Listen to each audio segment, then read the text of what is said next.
우리가 예수 그리스도를 주님과 구원자로 고백하는 순간, 즉 그리스도인이 된 순간부터 우리는 좋든 싫든 그리스도의 몸된 교회의 구성원이 됩니다. 우리가 그리스도의 몸된 교회에 속하게 되는 것은 그리스도를 믿는 믿음의 필연적인 결과입니다. 우리가 인간으로 태어난 이상 가족이 없을 수 없듯이 그리스도인이면서 더 이상 교회와 무관할 수는 없는 것입니다. 교회에 속하게 되는 것은 그리스도를 주로 고백하는 사람들에게는 기본적인 영적 사실입니다. 그것은 구속을 이루는 중요한 부분입니다. 그러나 비공유적인 것은 아닙니다. 우리는 그리스도 안에 한 가족입니다. 물론 그리스도를 믿기 시작한 순간부터 죄짓기를 멈추는 것은 아닙니다. 그들이 갑자기 이야기를 굉장히 잘하는 사람이나 활기 넘치는 친구이자 놀라운 영감을 가진 사람으로 변화되는 것도 아닙니다. 그들 중에는 괴팍한 사람도 있고 우둔한 사람도 있으며 솔직하게 말하자면 진절이 나는 사람도 있습니다. 그러나 우리 주님은 그들이 바로 믿음의 형제, 자매들이라고 말씀하십니다. 하나님이 우리 아버지이시라면 이들이 우리의 가족입니다. 그러므로 우리가 던져야 할 질문은 내가 믿음의 공동체의 일원이 될 것인가가 아니라 어떻게 이 믿음의 공동체 안에서 살아갈 수 있을까 하는 것입니다. 하나님의 자녀들은 여러 가지 형태로 이에 반응합니다. 공동체로부터 도망쳐 나와 가족이란 것이 존재하지 않는 양 행동하는 사람도 있습니다. 반면 하나님이 자신을 교회라는 공동체로 부르신 뜻이 무엇인지 찾으려는 사람도 있습니다.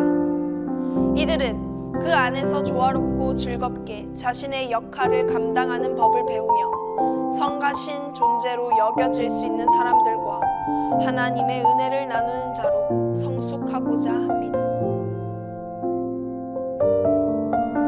시편 138편은 우리가 따라야 할 본을 제시합니다. 형제가 연합하여 동거함이 어찌 그리 선하고 아름다운고. 이 시편은 성경과 교회를 통해 선포되고 설명된 바를 노래로 표현하고 있습니다. 그것은 바로 공동체가 필수적이라는 점입니다. 성경은 고립된 그리스도인에 대해서는 아는 바가 없습니다. 믿음의 사람들은 언제나 공동체의 일원입니다. 창조는 공동체가 생기고 나서야 완성되었습니다. 아담과 하와가 함께하기 전에는 인류가 온전하지 않았습니다. 하나님은 결코 고립된 개인들과 함께 일하시지 않습니다. 그분은 항상 공동체에 속한 사람들과 일하십니다. 이것이 성경적인 기준이고 우리가 시작해야 할 근거입니다. 예수님 또한 12제자와 함께 사역하셨고 그들과 함께 공동체를 이루며 사셨습니다. 모이기를 패하는 어떤 사람들의 습관과 같이 하지 말고 오직 권하여 그날이 가까움을 볼수록 더욱 그리하자. 그리스도인은 매주 공동체로 모여 함께 예배드림으로써 이를 분명하게 표현했습니다.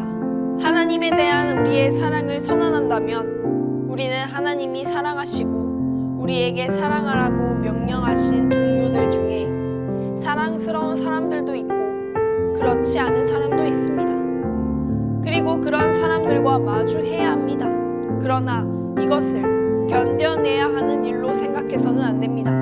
즉, 원하지는 않지만 믿음을 가진 자로서 해야만 하는 일로 취급해서는 안 된다는 말입니다. 그리스도인 안에서 함께 사는 즐겁고 바람직한 삶을 격려하고 표현하는 데 필요한 통찰력으로 가득한 시편 133편에는 두 개의 식적, 심상이 있습니다. 첫 번째 심상은 공동체를 머리에 있는 보배로운 기름이 수염, 곧 아론의 수염에 흘러서 그 옷깃까지 내림같고 라고 묘사합니다. 이 그림은 출애굽기 29장에서 나온 것으로서 출애굽기 29장에는 아론을 비롯한 제사장들을 임명하는 지침이 실려 있습니다. 희생 제물이 준비된 다음 아론은 제사장의 예복을 갖추어 입게 됩니다. 그런 다음에 이런 지침이 나옵니다. 관유를 가져다가 그 머리에 부어 바르고 이같이 아론과 그 아들들에게 위임하여. 성경 전체에서 볼 때 기름은 하나님의 임재를 나타내는 표시요 성령의 상징입니다. 하나님의 공동체에는 따뜻함과 편안함이라는 특징이 있습니다. 이는 군중 속에서 서로 밀치는 사람들의 냉담함이나 무정함과 대조를 이룹니다. 그러나 여기서 좀 더 특별한 것은 기름 부음에 사용되는 기름이 그가 제사장임을 표시하는 기름이라는 점입니다. 함께 산다는 것은 기름이 다른 사람의 머리에서부터 얼굴로 수염을 지나 어깨로 흘러내리는 모습을 보는 것입니다. 그리스도는 우리에게 성령으로 기름 부어 주신 것입니다. 우리는 서로를 섬기도록 세움을 받습니다. 우리는 서로에게 하나님의 신비를 전해주는 존재입니다. 우리는 서로에게 하나님의 메시지를 선포합니다. 우리는 하나님의 말씀을 선포하고 그리스도의 희생을 공유하는 제사장들입니다. 두 번째 심상은 공동체가 헐몬의 이슬이 시온의 산들에 내림 같다는 것입니다. 주변 지역에서 가장 높은 헐몬산은 이스라엘 북쪽의 레바논 산맥에 속해 있으며 높이가 2700m 이상입니다. 이렇게 높은 산에서 잠을 자본 사람이라면 그런 고도의 이슬이 얼마나 많이 내리는지를 알 것입니다. 아침에 깨어나면 온통 흠뻑 젖어 있습니다.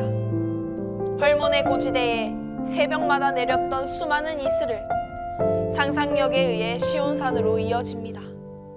고지대의 이슬은 아침의 신선함과 비옥함을 느끼게 하고 상징에 대한 확실한 기대를 갖게 합니다. 모든 믿음의 공동체의 가장 중요한 것은 하나님의 믿음의 형제 자매들과 함께 행하실 일에 대해 언제나 새로운 기대를 거는 것입니다. 공동체에 속한 각 사람은 독특합니다.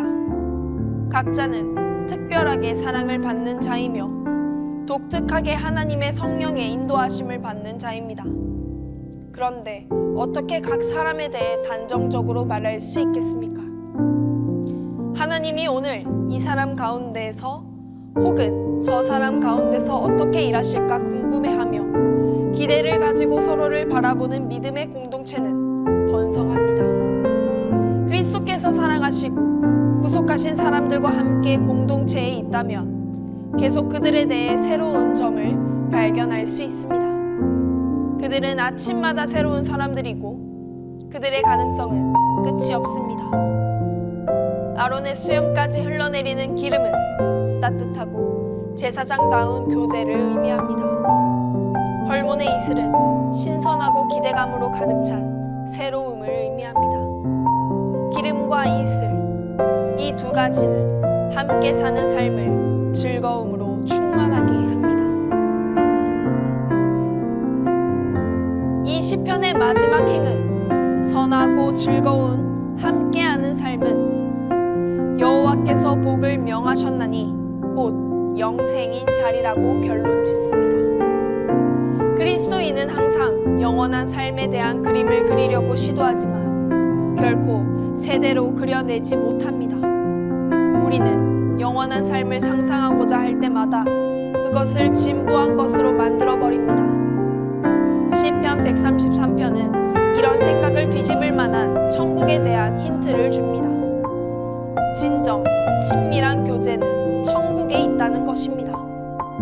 따뜻한 관계를 누리고 새로운 기대를 가질 수 있다면 우리는 이미 함께하는 삶, 우리가 영생을 누릴 때 완성될 그 삶을 즐기기 시작한 것입니다. 멋진 파티조차도 천국에 비할 수 없습니다. 상상력을 동원해 함께 있으면 가장 좋은 친구들, 가장 깊은 기쁨을 느끼게 하는 동료들, 여러분들에게 가장 격려가 되는 관계들, 함께한 경험 중 가장 즐거웠던 것, 여러분들이 살아있음을 느끼게 해준 사람들을 한자리에 모아보면 그것이 천국의 모습을 알 수 있는 가장 큰 힌트가 될 것입니다.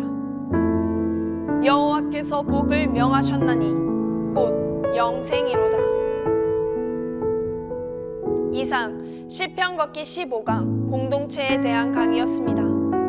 공동체의 배경 말씀이 되는 시편 133편을 읽어드린 후 기도 시간이 있습니다. 오늘의 말씀을 통해 하나님께서 하시려고 하는 말씀이 무엇인지 깨닫는 시간이 되기를 바라며 하나님과 오늘도 친밀한 시간이 되시길 바랍니다. 감사합니다.